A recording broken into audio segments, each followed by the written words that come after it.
Primeiro, eu gostaria de saber um pouco mais sobre essa questão. Tem pessoas abandonando o tratamento cardiovascular por conta do medo da pandemia, o medo de ir até um consultório, até um hospital. Como que anda essa questão? Esse é um problema que está se fazendo notar no mundo todo, não só no nosso meio.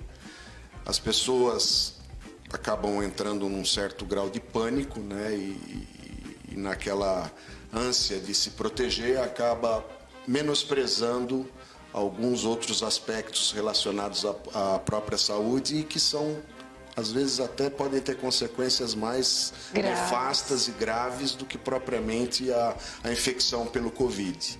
Nós tivemos vários relatos ao redor do mundo, e um deles que chamou bastante atenção foi na própria cidade de Nova York, né, epicentro recente da pandemia, Sim. em que houve um aumento de 8 vezes no número de paradas cardíacas domiciliares. 8 vezes? 8 vezes, foram 800%. E caramba! O que num primeiro momento poderia se imaginar que pudesse ser por decorrência da Covid, talvez alguns desses casos sim, né? Talvez uma cifra até significativa, mas seguramente não todos. As autópsias depois acabam revelando que a imensa maioria desses casos foram decorrentes a infartos, acidentes vasculares cerebrais, o popular derrame, que não foram valorizados no início dos seus sintomas e por medo essas pessoas não procuraram atendimento adequado e acabaram perecendo em casa. Esse é um número muito preocupante, existe. 800%. A gente tem que realmente ficar atento a esses sinais e todos esses cuidados. Agora, doutor, falando de Covid-19, de que forma ele age no sistema cardiovascular? O Covid é uma doença relativamente nova, quer dizer, é um tipo de vírus, é um subtipo de um vírus já bastante conhecido, mas é uma doença nova em que múltiplos aspectos dela foram se mostrando com a ocorrência dos casos. O que se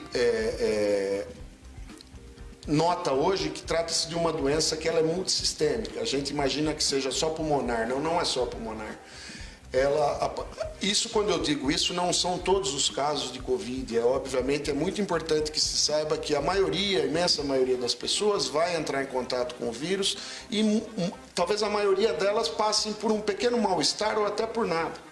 Quando eu digo as consequências multissistêmicas, são daqueles casos que complicam. Né, daqueles 5% de casos, né, até 10%, que acabam tendo uma evolução mais crítica, que acabam sendo hospitalizados, muitos deles com necessidade de ventilação mecânica. E nesses casos observou-se que há também um comprometimento da musculatura cardíaca, fazendo com que o músculo cardíaco se torne débil, debilitado no seu poder de contração, trazendo um grau de insuficiência dessa musculatura, processos de formação de trombo dentro das artérias coronárias, artérias pulmonares, artérias cerebrais, demonstrando que a formação de trombos e às vezes até a ocorrência de um infarto em um paciente que nunca teve propensão ou anatomicamente nenhum substrato que pudesse fazer dele um candidato ao infarto, ele acaba infartando por conta da formação de um coágulo por esse processo inflamatório do Covid. Caramba! Então é uma doença, por isso é dita multissistêmica. Sim, e em cada indivíduo ela vem de um jeito diferente. Isso, então nota-se que há uma maneira diferente dos indivíduos se comportarem perante ela. Inclusive é uma teoria bastante interessante que parece que a má evolução dela pode advir da resposta imune do indivíduo e não propriamente da ação do vírus. Então, há casos, por exemplo, de pacientes que têm algum grau de imunodeficiência e evoluem melhor com o Covid, o que é paradoxal, né? Se você imaginar que aquelas pessoas que têm um déficit, né? uma imunodeficiência ou uma imunossupressão, tomando, por exemplo, medicamentos para evitar a rejeição de um órgão transplantado, como rim, coração, acaba se vendo que uma grande parte deles acabam evoluindo de uma maneira mais benigna, ou seja, não tem aquela resposta tão exacerbada em que o organismo, ao fazer uma reação contra o vírus, acaba fazendo reação contra o seu próprio tecido. Então isso faz com que a reação seja mais, o processo inflamatório seja mais intenso e as consequências desse processo inflamatório seja mais grave. As crianças, por exemplo, não têm ainda um sistema imunológico tão maduro e elas, de certa forma, são poupadas. Não na totalidade, obviamente, que há casos de crianças, mas se vê nitidamente que as crianças têm uma incidência bem menor. Os números mostram, né, doutor? De gravidade da doença. Agora, a interrupção do tratamento cardiovascular, o que pode acarretar? Isso é um outro aspecto, quer dizer, os pacientes que têm alguma doença cardiovascular, por exemplo, hipertensão, já foram submetidos à cirurgia de ponte de safena, já foram submetidos a implante de stents, têm algum grau de insuficiência cardíaca, com coração fraco, está tratando.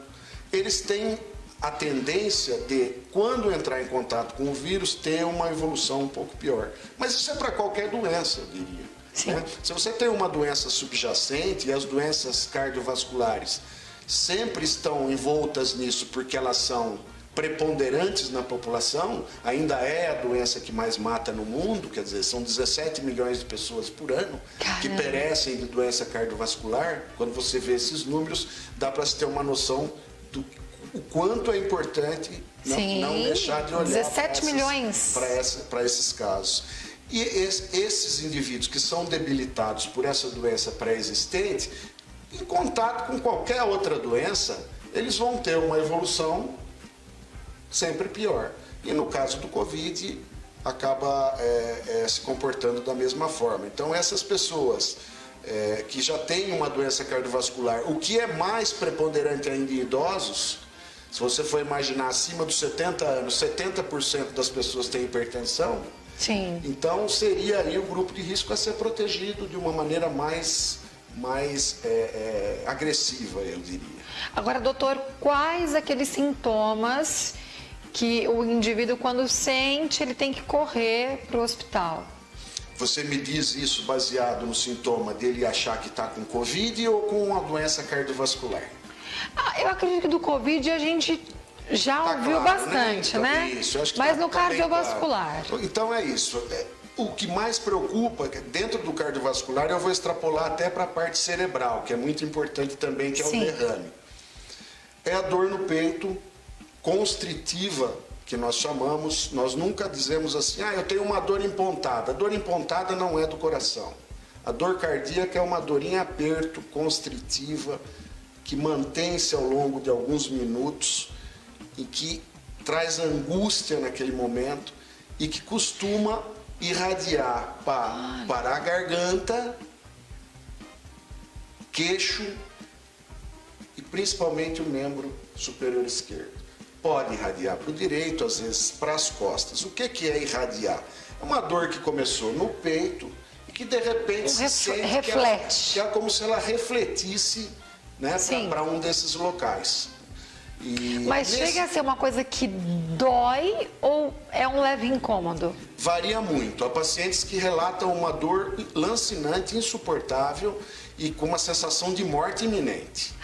Há outros que não. Outros têm uma sensação de angústia, uma sensação mais... não tão clara dessa forma. Não é tanto no corpo, parece que é uma coisa como se fosse uma tristeza. Mulher, por exemplo, o sexo feminino tem um comportamento dessa dor um pouco diferente. Indivíduos diabéticos, muitas vezes também, especula-se que por alguma alteração nos nervos, né, na sensibilidade que o diabetes pode causar, que faça-se uma máscara para esse tipo de dor. Então, há casos em que nós observamos um diabético que às vezes infarta sem ter dor. Como se ele não tivesse a chance de ter aquele alerta natural. E é muito mais comum em homens, né, doutor? É mais comum em homens até a menopausa das mulheres. A partir do momento em que as mulheres deixam de menstruar, ou seja, o seu climatério se instala, ela perde provável proteção estrogênica, há outros fatores, mas a chance de mulher e homem após a menopausa da mulher passa a ser idêntica. Agora, doutor, o nosso tempo está estourando, mas é tão importante a sua presença aqui que eu acho que a gente tem que aproveitar. A questão da atividade física, da boa alimentação, muita gente brinca até nas redes sociais que está engordando, que está comendo mais besteiras por ficar em casa, e isso também vai na contramão de tudo isso, né? Sem dúvida, isso é recomendado até em tempos vamos dizer... A vida inteira, sempre. Em tempo de guerra e tempo de paz, não vamos dizer, em tempo de pandemia e em tempo de bonança, né? Então é sempre recomendável. Claro que mesmo em tempo de pandemia, evitar aglomerações, mas sair, né? Caminhar ao ar livre, tome sol, procure se alimentar bem. Isso, dá uma voltinha no quarteirão em aquele horário sorria que... para as pessoas, manifeste empatia para as pessoas. É verdade, isso é uma maneira de tentar liberar um pouco essa angústia, que é uma angústia coletiva. Sim, né? sim. Os problemas da vida continuam, vão sempre continuar, as angústias não vão terminar com o fim da pandemia, né? A pandemia só vem para, talvez, intensificar um pouco disso tudo. Mas é um momento de se introjetar um pouco mais, né? Olhar um pouco para dentro de si, mas não deixar de sorrir para as pessoas, né? A gente tem mesmo sempre... que de máscara. Não sei se sorrir com os olhos. Isso.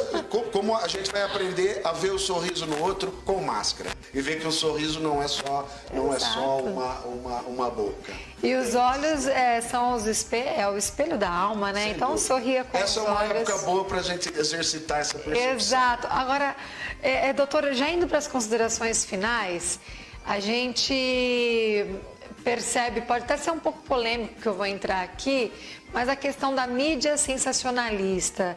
Às vezes, se a gente ficar em casa só vendo notícia ruim, se entorpecendo de coisas ruins, é hora talvez de se desligar um pouco, exercitar um pouco as boas notícias, já que não tem o que fazer com o que está acontecendo, a não ser a prevenção.